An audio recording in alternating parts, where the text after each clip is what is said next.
Lord, you call me the light of the world, light of the world. Shine on me, let me be the light of the world. Lord, you call me the light of the world. 우리가 살면서 행한 모든 일에 대해서도 우리는 언젠가는 하나님 앞에 보고해야 할 때가 올 것입니다. 뿐만 아니라 마지막 날에 우리는 우리의 삶의 여정에 행한 모든 일들에 대해서도 하나님께 반드시 결산을 해야 될 때가 올 것 같습니다. 오늘 바울과 바나바의 제1차 선교 여행은 하나님이 함께 하심으로 놀라운 역사가 일어났고, 그 고난 가운데서도 영적인 풍성한 열매를 하나님께서 허락하셨습니다. 많은 고난과 고통도 있었지만 그 고난 속에서도 하나님께서는 당신의 종들을 선하게 인도해 주셨습니다. 보십시오. 비시디아 안디옥에서는 핍박을 받고 쫓겨났습니다. 다음의 선교지 이고니온에서는 도망함으로 겨우 위험을 모면했습니다. 그런데 오늘 본문에 나오는 루스드라 지역에서는 바울은 돌에 맞아 죽을 지경이 되었습니다. 그런 상황 속에서도 전능하신 하나님께서는 바울을 위기 가운데, 환난 가운데, 그 죽음 가운데서도 건져주셨습니다. 디모데후서 한번 보실까요? 시작.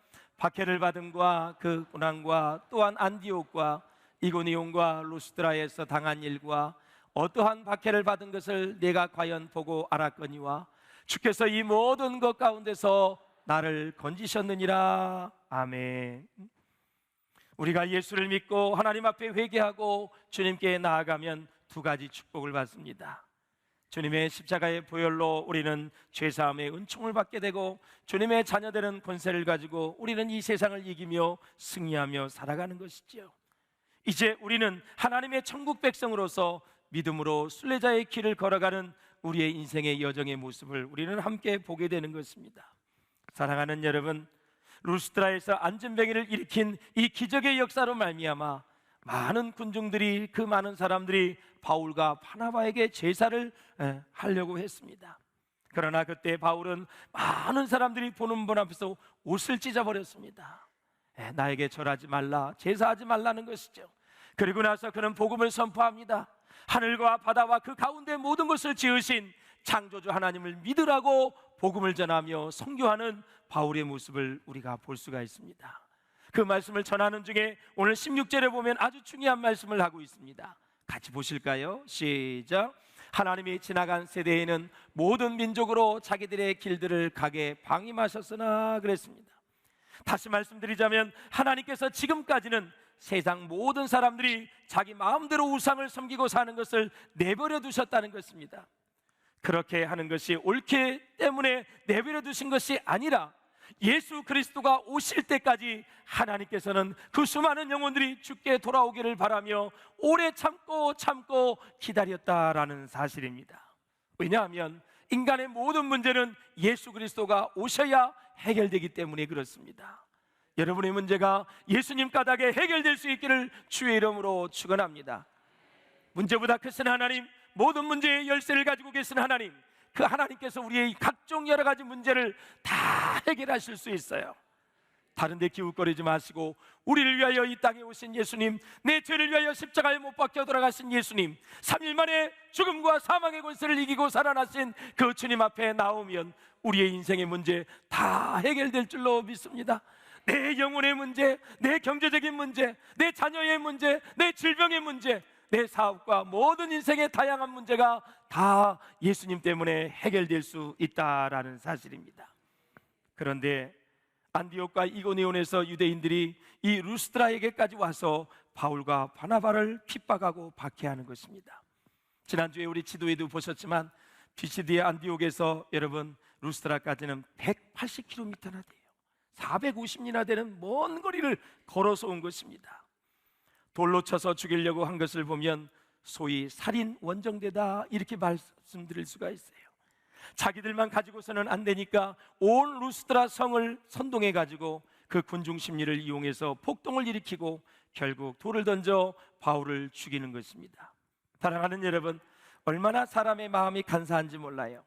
불과 바로 전까지만 해도 바울과 바나바를 추앙하며 살찐 소를 잡고 화환을 갖다 놓고 이 두 사람을 제사하려고 했던 그 사람들이 유대인 사람들이 와서 바울과 바나바를 나쁜 사람이라고 하니까 거기에 홀딱 넘어가서 이제는 돌로 쳐서 바울과 바나바를 죽이려고 하는 것입니다.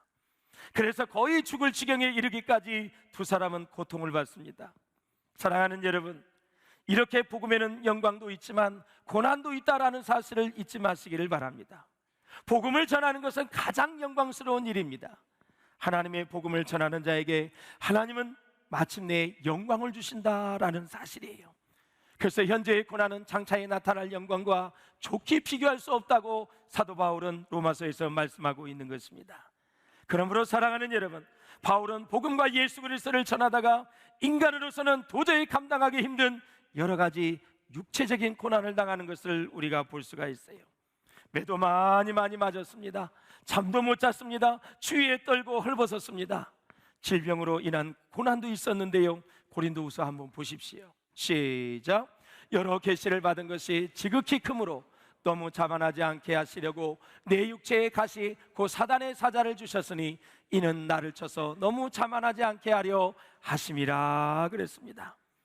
얼마나 하나님께 받았던 은혜가 컸던지 하나님은 바울에게 상응하는 가시도 주셨습니다. 사실 은혜가 많은 사람은 쉽게 교만해질 수 있고요, 능력이 많으면 마음이 높아지기 쉽습니다. 여러분, 바울에게 이 가시를 주셨는데 왜 가시를 계속 거두지 않으실까요? 바울은 자기의 질병을 치료해달라고 기도 많이 했습니다. 죽은 자도 살리고 여러분 수많은 병자를 고쳤는데 왜 바울은 자기의 질병을 치료받지 못했을까요? 성경은 말하기를 자고하지 않기 위해서 그렇답니다. 그러면 하나님은 왜 자고하지 않도록 바울을 그렇게 계속해서 질병 가운데 그냥 내버려 두셨을까요? 사람이 마음이 높아지고 교만해지고 자고해지면 하나님의 능력을 받을 수가 없어요. 하나님의 권세를 담을 수가 없는 것입니다. 그러면 하나님의 일을 할 수가 없어요. 이 수많은 환난과 고난, 고통, 돌에 맞아 죽일 지경이 된 이 상황에서 여러분, 하나님의 능력이 있지 않고서는 그 일을 계속 수행할 수가 없는 거예요. 결국 사도 바울에게 계속 그 질병을 유지케 한 것은, 그를 고쳐주지 않는 것은 그것을 통해서 하나님을 의지하게 만들고 그것을 통해서 교만하지 않고 하나님의 놀라운 능력을 계속해서 부음받아요 하나님의 사역을 계속 감당하기 위해서 하나님은 가시를 거두지 않은 것입니다.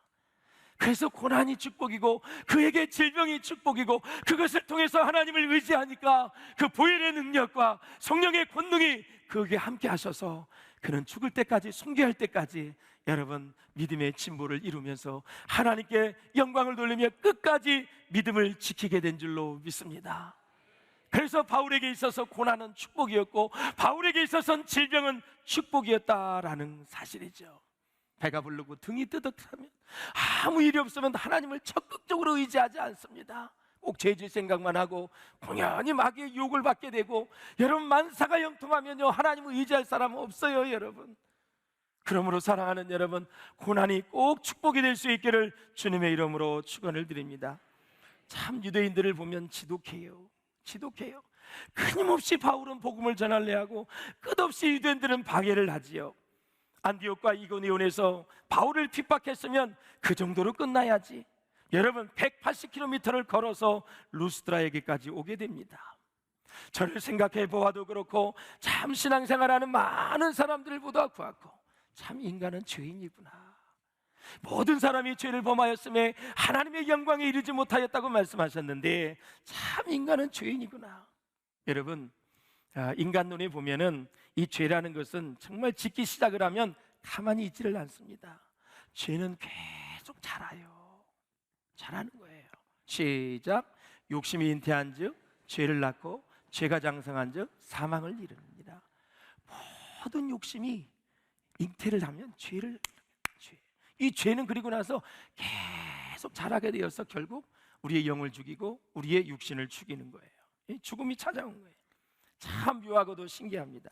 사람이 한번 죄를 짓기 시작하면 죄가 눈덩이처럼 커집니다. 여러분, 그러면 커지면 가만히 있느냐?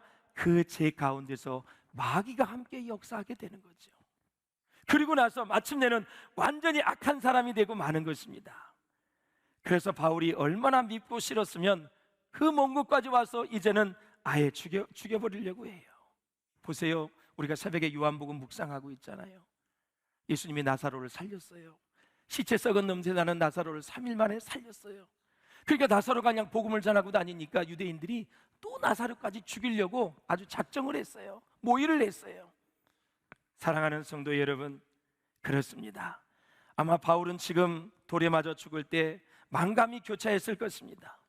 바울의 과거를 보십시오. 그가 바리새파 중에 바리새인이었을 때 그의 과거를 보십시오. 예루살렘에 있는 예수 믿는 사람들을 무섭도록 박해를 하고 옥에 쳐넣고 죽였습니다. 심지어 스데반이 순교할 때 같이 가담을 했고요. 그 순교의 현장에 바울이 있었어요. 사울이 있었단 말이죠. 근데 지금은 어때요? 다메섹에 가다가 참 예수를 만났지 않았습니까? 주님을 만났어요. 그런데 지금은 자기가 루스드라에서 돌에 맞아 죽을 뻔한 그런 일을 당한 거예요. 아마 과거가 쫙 생각이 났을 거예요. 스데반의 죽음의 모습, 자기가 유대인들로서 다 바리새인으로서 수많은 예수 믿는 사람을 핍박했던 그 순간들이 다 이제 주마등처럼 지나갔을 거예요. 사랑하는 여러분, 얼마나 돌을 많이 던져서 죽이려고 했는지 19절에 보면 이 루스드라에서 바울은 죽은 줄을 알고 이 유대인들이 시외로 끌어내쳤다. 그냥 바깥으로 시체를 내버린 거예요, 그냥. 예. 그런데 오늘 본문에 보면 제자들이 딱 둘렀다 그랬어요. 제자들이 둘렀다는 건 뭐예요? 돌에 맞아서 죽을 뻔한 이 바울을 위해서 기도할 때 살아났다 이거예요. 살아났다. 기도했다라는 사실이에요. 또 쭉 다니면서 장로들을 세워서 금식기도 시키고, 그리고 다 제자를 양육하는 이 바울의 모습을 우리가 볼 수가 있습니다. 지도자가 되려면 금식기도 하셔야 돼요. 예수 제대로 만나야 돼요. 주님의 참 제자가 되어져야 돼요. 성령 충만해야 돼요. 예수에 충만해야 돼요. 믿음이 충만해야 될 줄로 믿습니다. 여러분 보십시오. 장로들에게 금식기도 시킵니다, 여러분. 그래서 철저하게 주님 의지하게 만들고, 여러분 많은 이제 예수 믿는 사람들을 딱 마음을 잡게 만들고 믿음에 머물러 있을 수 있도록 계속해서 제자 훈련하는 그런 모습을 우리가 볼 수가 있어요. 자, 영적으로 보면 이고니온 지역에 있었던 사역을 보십시오. 그 사역을 자세히 들여다보면 사실 싸움은 유대교와 기독교에 있었어요. 그런데 십자가의 복음으로 무장한 여러분 바울을 감당해낼 수 있을까요? 율법에 쩔쩔쩔 매있던 이 유대인들, 예수의 피로 무장한 이 바울에게 여러분 개우패당했어요. 그러니까 화가 나는 거예요. 그러니까 180km 되는 지역 루스드라까지 따라오는 거예요. 이 루스드라는요 회당이 없어요. 유대인 회당이. 유대인 회당이 없다는 것은 다 여러분 이방인만 있다라는 곳이에요.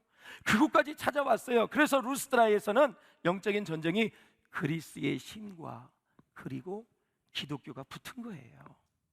이고니온에서는 유대교와 기독교였었어요. 그런데 사랑하는 여러분, 루스드라에서는 그리스의 신과 기독교가 붙은 거예요. 바울은 온갖 미신적인 요소로 뿌리박혀 있는 이 루스드라 사람들에게 하나님의 살아계심을 보여줬어요. 평생 걷지 못한 안진뱅이를 일으켰어요. 사람들이 다 여러분 제우스라 그러고 험에 헤르메스, 그래서 막 제우스의 대변인 헤메라 그러면서 바울과 바나바를 막 제사하려고 했던 그런 사람들이었어요. 사랑하는 여러분, 우리 모두는 사단의 권세보다 더 강한 하나님의 능력과 권세를 받아서 지금도 미신에 사로잡힌 사람들에게 복음을 전하고 진리의 말씀으로 그들의 심령을 자유케 해야 될 줄로 믿습니다. 진리를 알지니 진리가 너희를 자유케 하리라고 말씀하셨습니다. 진리가 예수입니다. 예수 그리스도의 복음을 전하여 여러분은 미신에 빠져있는 사람을 자유케 할 수 있기를 축원합니다. 요즘 보면 정신적으로 영적으로 사단에게 눌려있는 현대인들이 얼마나 많이 있는지 몰라요. 무척 힘들어하고 있습니다. 이 정도로 나라가 잘 살게 되면 여러분 정신적으로 영적으로 편해야 되잖아요. 웬 걱정 근심이 그렇게 많이 있어요? 왜 이렇게 눌려있는 사람들이 많이 있어요? 복음이 필요한 사람이 우리 주변에는 얼마나 많은지 모릅니다. 바울은 육체적인 고난뿐만 아니라 이제는 이것보다 더 큰 정신적인 고난이 있는데 그 고난이 무엇인지 한번 말씀을 보겠습니다. 시작. 이외의 일은 고사하고 아직도 날마다 내 속에 눌리는 일이 있으니 곧 모든 교회를 위하여 염려하는 것이다. 이것이 바울의 정신적인 고난이었습니다.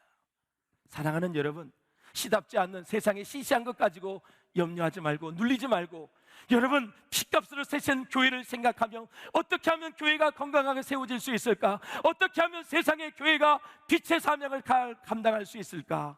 교회를 염려할 수 있기를 주의 이름으로 축원합니다. 이것은 꼭 교회를 사랑한다는 표현이에요. 교회를 애지중지 아낀다는 표현이에요. 교회에게 상처를 주지 않는다는 표현이에요. 교회를 위해 기도한다는 표현이에요. 사랑하는 여러분, 바울은 수많은 교회를 개척을 했어요. 바울의 선교 여행을 보면 특징이 있어요. 가는 곳마다 교회를 세웠다라는 사실이에요. 그리고 지도자를 세워서 관리를 하게 하고 양육을 하게 했어요. 그런데 세워진 교회가 승승장구하고 믿음으로 성장하고 성숙하면 아무 문제가 없으면 얼마나 좋을까요? 그렇지 않았어요. 세워진 교회마다 문제가 심각했습니다. 어떤 교회는 교회 내에 여러 가지 파벌이 생겨가지고 교회가 쪼개지게 생겼습니다. 또 어떤 다른 교회는 이단이 들어와서 교회를 흔들어 놓고 있습니다. 우리 교회도 주위 사람들을 면밀히 보셔야 됩니다. 이단들의 특징이 뭔지 아세요? 지도자의 리더십에 흠집을 내요. 매사에 불평불만을 조장하고 부정적인 관점에서 얘기하는 것이 특징입니다. 혹시 여러분의 구역 식구 중에, 혹시 여러분의 남녀전도와 여전도의 회원 중에, 혹시 식당이나 교회에 봉사하는 사람들 중에 이렇게 두덜두덜 대는 사람들, 여러분 조심하셔야 돼요. 흠집을 내고 불안을 조장하고 이런 사람들 조심해야 돼요. 두 눈을 푹 떠야 돼요. 영적인 눈이 열려야 보입니다. 사랑하는 여러분, 우리 바울교회를 건강하게 잘 지킬 수 있기를 주의 이름으로 축원합니다. 빌립보 교회를 보십시오. 신자들끼리, 직분자들끼리 싸웁니다. 다툼이 일어났어요. 그러니 자기가 개척한 이런저런 많은 교회에서 안 좋은 소식이 들려올 때마다 바울의 마음이 얼마나 아팠을까요? 바울은 이것이 눌림이 된다고 얘기를 하는 거예요. 빌립보 교회 잘 성장해야 될 텐데, 에베소 교회 이단들 조심해야 될 텐데, 갈라디아 교회 또 여러 가지 데살로니가 교회 재림을 부정하는 사람들 참 그렇게 하면 안 되는데, 교회마다 다 여러분 문제가 있었어요. 그래서 고통스럽다라는 거예요. 그래서 고린도후서 1장 8절 9절에서 자기의 고통을 이렇게 표현합니다. 나는 살 소망까지 끊어졌다.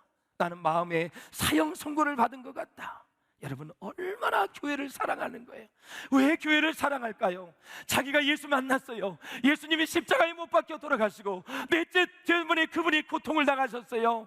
가시 면류관을 쓰셨어요. 내 죄 때문에 여러분은 두 손과 두 발에 못이 박히셨어요. 옆구리에 창을 찔리셨어요.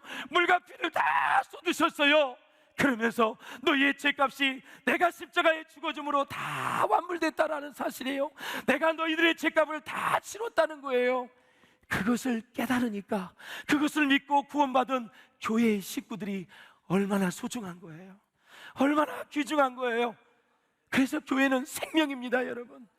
교회는 생명인 거예요. 교회는 생명이에요. 목숨을 바쳐서 지켜야 되는 거예요. 교회를 어지럽히면 안 돼요. 교회를 지켜야 되는 거예요.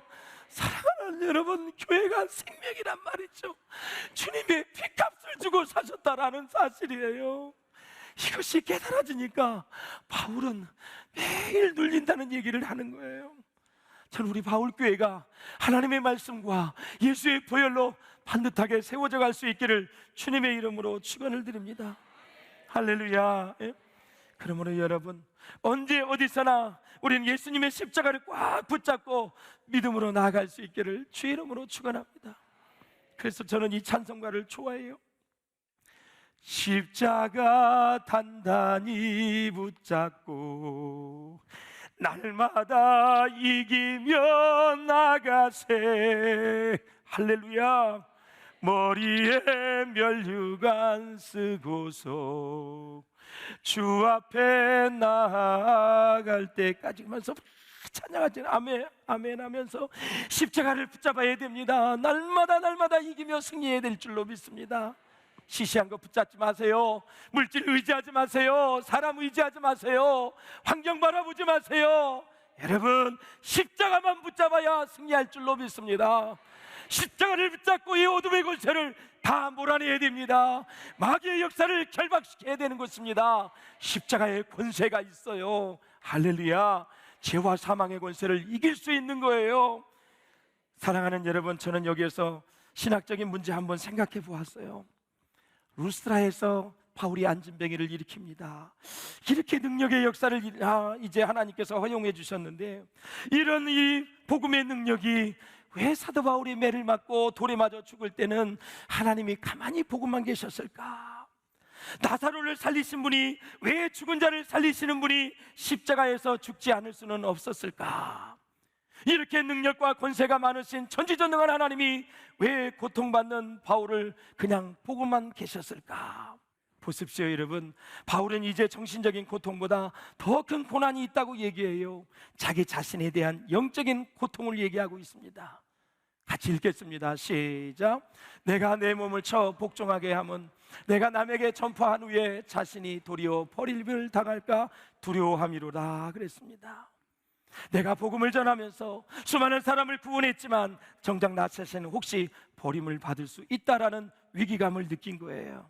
이것은 저 자신을 비롯하여 많은 목회자와 전도자들이 갖는 자기 자신의 고민이죠. 바울 서신을 보세요. 바울은 참 솔직한 사람이에요. 왜 솔직할까요? 자신의 고민을 솔직하게 드러내는데요. 하나님, 내 민족을 생각할 때마다 눈물이 납니다. 내 민족은 왜 이렇게 여러분 구원을 받지 못할까 하면서, 우리 유대인들은 왜 메시아 예수를 받아들이지 못하고 거부를 할까? 왜 구원을 우리가 다 받아들이지 못할까 하면서 그는 고민을 하는 것입니다. 오늘 본문에도 보면 나와 있잖아요. 하나님의 나라에 들어가려면 많은 환난을 겪어야 할 것이라고. 그래서 하나님의 나라에 들어가도록 하는 것, 이것이 무엇이에요? 하나님의 능력이라는 거예요. 같이 읽겠습니다. 시작. 제자들의 마음을 굳게 하여 이 믿음에 머물러 있으라 권하고, 또 우리가 하나님의 나라에 들어가려면 많은 환난을 겪어야 할 것이라 하고 그랬습니다. 여기에서 나오는 환난을 우리가 자세히 살펴볼게요. 여기서 나오는 환난은 헬라어로 들립시스라는 단어인데, 외부 상황에서 오는 고통을 얘기하는 거예요. 경제적 고통, 정신적 고통, 육체적 고통을 얘기하는 거예요. 그러니까 우리가 외부에서 다가오는 환난을 이겨야 된다라는 거예요. 판매 말하는 헬라어는 내적 상황에서 오는 고통, 근심, 걱정, 두려움, 불안, 초조를 얘기하는 거예요. 그러니까 우리는 내적 상황에서 오는 이 고통, 근심, 걱정, 불안, 초조, 두려움을 이겨야 외부에서 오는 환난을 이길 수 있다라는 사실이에요. 내적인 것도 이기지 못하면 외부에서 환난이 오면 그냥 예수 다 버려요. 믿음 포기해요. 다시 세상으로 가요. 대마처럼 세상을 살아가요. 주님을 따르다가 세상으로 가버리고 말았어요. 여러분 가운데 있는 근심, 걱정, 또 불안과 초조, 두려움 다 이길 수 있기를 주의 이름으로 축원합니다. 마태복음 11장 28절에 뭐라고 말씀하셨어요? 수고하고 무거운 짐진 자들아, 다 내게로 오라. 내가 너희를 편히 쉬게 하리라 그랬습니다. 예수님께 오세요. 우리 주님께서 다 감당해 주실 줄로 믿습니다. 그래서 하나님의 나라에 들어가려면 예부적 상황에 의해서 오는 고통은 다 이겨야 된다라는 거지요. 여러분, 내 인생에 고통이 찾아왔을 때 어떻게 하면 이길 수 있을까요? 수많은 고난과 고통, 환난, 이 시련에 대한 책을 읽어보세요. 한 가지만 알면 이길 수 있어요. 뭐예요? 고통의 의미를 알면 이길 수 있어요. 고난과 환난의 의미를 알면 이길 수 있어요. 우리 하나님은 고통을 당했을 때 그 과정 속에서 고통의 의미를 깨닫기를 원하는 거예요. 자, 한번 말씀 읽어보실까요? 시작. 무릇 그리스도 예수 안에서 경건하게 살고자 하는 자는 박해를 받으리라 그랬습니다. 말씀대로 살고자 원하면, 말씀대로 살면 반드시 핍박과 박해가 있다라는 사실이에요. 그러므로 사랑하는 여러분, 제가 역설적으로 말씀을 정리하자면 이거예요. 시작. 지금 그리스도인이 고난과 핍박을 당하고 있다면 그 사람은 지금 하나님의 능력 안에 있는 거예요. 믿습니까, 여러분? 예. 그러므로 사랑하는 여러분, 우리는 살아가면서 내가 스스로 내 잘못을 잘 깨닫지 못할 때가 있어요. 내 자신을 보지 못하고 나 자신을 깨닫지 못하면 하나님은 그때 환난과 고통을 통해서 나를 고치신다는 거예요. 예부적인 환난을 허용하신다라는 사실이에요. 그것이 하나님의 은혜라는 것이죠. 그래서 환난 가운데 역사하시는 하나님께 가까이 나아가면 바울이 모든 환난을 이기고 끝까지 믿음을 지키고 복음을 전했던 것처럼 우리도 그렇게 살 수 있다라는 사실이에요. 이제 바울은 거꾸로 돌아가면은 사실은 엄청난 또 환난과 핍박이 기다리잖아요. 유대인들이 있는데 사실 지도를 보았지만 이 도배에서 자기의 고향 다소를 거쳐서 바로 이제 안디옥으로 돌아오면 되는데 다시 왔던 지역을 다 거치는 거예요. 장로들을 세우고 지도자를 세워서 교회를 관리하고 교회를 세워가는 사도 바울의 마음을 봅니다. 그리고 그 자리를 떠나게 되지요. 사랑하는 여러분, 사람을 세우는 것이 교회는 굉장히 중요해요. 지도자를 세워서 잘 교회를 섬기게 하는 것이 교회는 중요하다라는 사실이요. 여러분, 참 제자가 될 수 있기를 주의 이름으로 축원합니다. 외부적인 내부적인 어떠한 상황에 고난이 와도 그것을 이길 수 있는 사람이 참 제자다라는 거예요. 사랑하는 여러분, 어떠한 어려움의 십자가도 함께 지시고 갈 수 있는 저와 여러분 될 수 있기를 주의 이름으로 축원합니다. 천국 고난의 여정이지만 십자가만 질 수 있다면 놀라운 영광이 우리를 기다리고 있다는 사실을 잊지 마시고 믿음으로 순례자의 길을 잘 걸어가시는 우리 바울교회의 모든 지체들이 될 수 있기를 주의 이름으로 축원합니다. 생명의